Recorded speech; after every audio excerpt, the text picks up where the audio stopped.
You know, if he weren't a robot, I'd say that gun was compensating for something.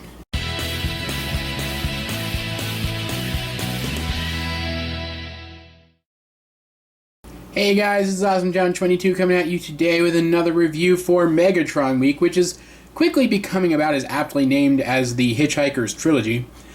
Anyway, today we are looking at another Deluxe Class Megatron, as I said yesterday. Well, day before yesterday. We are looking at the War for Cybertron Megatron, and there's a very important reason for that. I don't like the Follow Cybertron Megatron at all. This, I believe, is the far superior video game Megatron. And frankly, I'm still impressed that we actually got a Megatron from a video game. And I really kind of dig this guy. There's a lot of options with him. And I'm playing with the figure, and I shouldn't be because I'm reviewing the figure. But I really like the look of this guy. I think he does a good job of representing his on-screen counterpart. And as a big fan of the game, I really felt that was important. And I know a lot of people had some trouble with this figure. They didn't really like it. But I always did. I always thought it was very cool. And I'm going to try to show you guys why that is. As you can see, he is basically just a big mobile cannon. And he is a tank. He is supposed to be a tank. He's supposed to be a hover tank, as he was in the video game. As you can see, he doesn't have any treads down here. Though, if you like him not being a hover tank, you can fold out treads. There are treads underneath there. Oh, his head. But yes, you can fold out treads and make him look like a much more conventional tank. And I like this look just as much as I like the other look. So it's really up to you which one you go for. Showing off some of his details here, you can see on this gun there are vents, there are indicators, there's a lot of detail on this gun. I just really love the look of this gun, but it is very big. And I question why it is so big, because I don't quite think it's in scale with the rest of the figure. As you can see, there is the figure. There is the part of the gun that hangs off the figure. And so while I like the design of it, I kind of wish it was a little bit smaller, I'm not going to lie. Which I know is a weird thing to say about Megatron's cannon, but hey, that's just my opinion. You can see we've got some nice colors going on here. We've got a lot of gray, though it is just that plain Hasbro gray. But it is broken up by some fantastic molded details, some more vents, some really cool grooves and lines, and some more red paint apps, which average out to being pretty cool. And they do bring the whole thing together. And then we have some black down here in the lower parts that blend in with the cannon, bringing the whole thing together even further. And looking here, you can see underneath there some clear purple, which is his Dark Energon, because the concept of Dark Energon was introduced in the video games, and the purple carries over to his missile, which does fire, as you can see. And we were actually going to leave that missile out of the figure because I am notorious for accidentally firing the missile on this guy. Let me put it this way. This guy has a lot of trouble leaving his missile in his gun, if you know what I mean. I really need a joke writer. But yes, I do like this figure. I do like this mode. I know I like it a lot more than most people. But where this figure really shines is the robot mode, which we are going to take a look at right now. Moving the missile out of frame. We are going to start by removing his gun, which makes the vehicle mode look much, much worse. But there you go. But yes, we remove the gun. Next up, we are going to fold this to add a 90-degree angle with the rest of the figure. Come down to the bottom. And we are going to fold these up. And zooming in, we are going to take the halves of his hands that are concealed here in the treads, and we are going to fold them out at each side. And this can get a little tricky. It is a little bit hard sometimes to get your nails in there to pull them out. But, you know, a practiced hand, it's not that difficult. Once we have both halves of each hand out, we can combine the tread halves into his arms. Next up, we're going to come up here and just separate this piece here and fold it so that it is about there. Now, coming around here, we are going to unpeg these panels from what will be his shoulders and then fold these whole sections all the way down, like so, which gives us room to bring his arms down into place, straighten them out.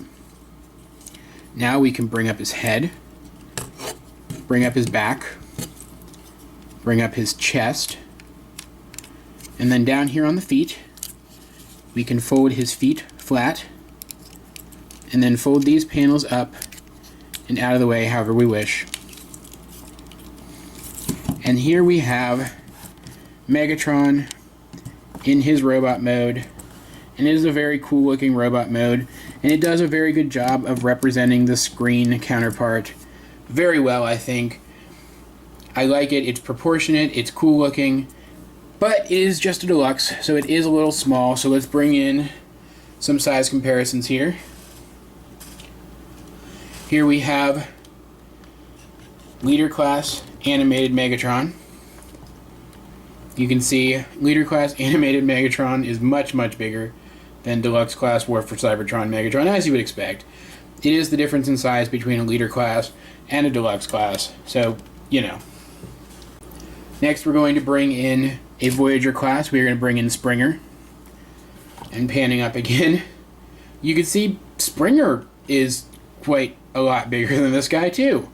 Because he is from that brief period where Deluxes were pretty small. I'm not going to lie, they were pretty small. And they're still a bit smaller than they used to be nowadays, but... And I know the Fall of Cybertron Megatron was actually a little bit smaller than this, I think, but he's small. Let's put it that way. He's small. But he looks good, and I like the way he looks. He has a great face, which actually, you know, you could actually believe that this guy might actually be Transformers Prime Megatron, as they want us to believe in the Prime continuity. If you read about the Prime continuity online, got some great Dark Energon details there, and a great chest. I love the chest design on this, with these chevrons and the Dark Energon and the big purple Decepticon symbol on black. It really makes it pop. Coming out here, you have some painted Dark Energon bits, and then you have the Dark Energon bits that were in the rear half of the tank on his knees now, and I really like that. I like the red arms. I like how the red all comes together and the black all comes together. I just really like the color scheme of this guy overall. And there is one more thing about this guy I really like. But first, let's get into articulation, because I have a habit of forgetting articulation. Due to his transformation, his head can look up and down, and it is on a rotational joint, which can look a full 360 because he has no obstructions from a backpack or from anything in his shoulders, which is very cool. He has a full range of motion at the shoulders, though he can't really come out too far. He rotates, and he has a great elbow rotation, which is part of his transformation. Also, I want to point out, I really love the way those hands are posed. It really says, "I am Megatron, a Shakespearean actor." But yes, I digress. In his legs, he has a full movement at the hips, a great bend at the knee, rotation right above the knee, and despite the fact that his legs are hollow, I really like them because you can get, there's even some pivot down here. He's got great articulation in the legs. It really lets you create some really dynamic poses for him, as you can see right here, and I really like it. It's a really cool toy. But he is a video game toy, and in the video game, there was one thing that was really interesting about the characters. Characters like Prime and Megatron, they did have their standard weapons, but then they also had other weapons they could use too. And that does carry over into this figure.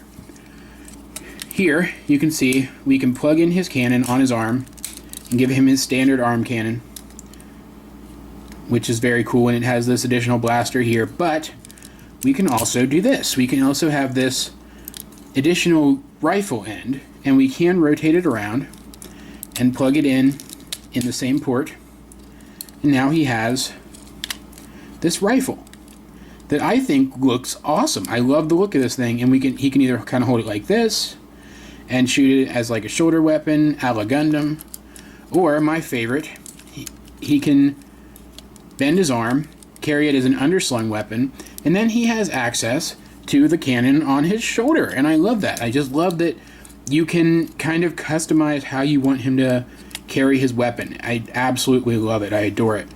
And it's one of the things that makes me believe that this figure really is one of the best deluxe Megatrons out there, and it's the definitive Megatron we are going to get for any video game continuity, because like I said, I really don't like the Fall of Cybertron Deluxe Class Megatron much at all. I just think there's something off about it. It's the same with Optimus Prime from that line. I understand it's a bit better of a mold than the War for Cybertron Optimus Prime, but I simply won't get it. It's just, there's something about it. I think it's that it looks too small to me. It looks like the mold would work better on a larger figure, and that really bothers me. And actually, that is the main detraction from this guy and his War for Cybertron Optimus Prime counterpart. I think they're too small. If we had gotten Voyagers of these guys, I think they would have been perfect. I think this guy would have actually won Megatron League if he were a Voyager class.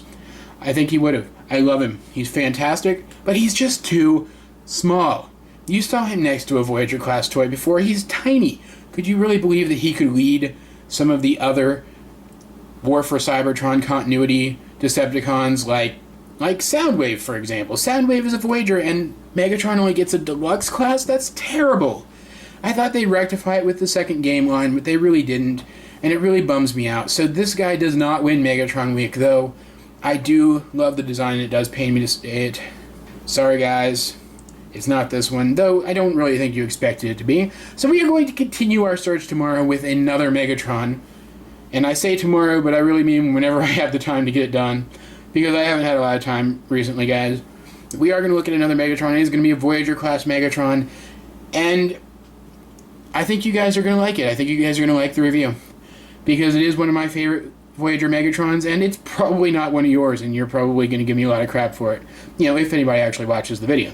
So yeah, there you go, guys. That has been War for Cybertron Deluxe Class Megatron, one of my favorite Megatrons, but not my best Megatron.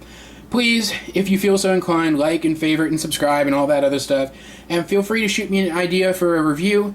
You can check my collection video, which will be in the description below, for ideas. This has been AwesomeJohn22, and I will talk to you guys later.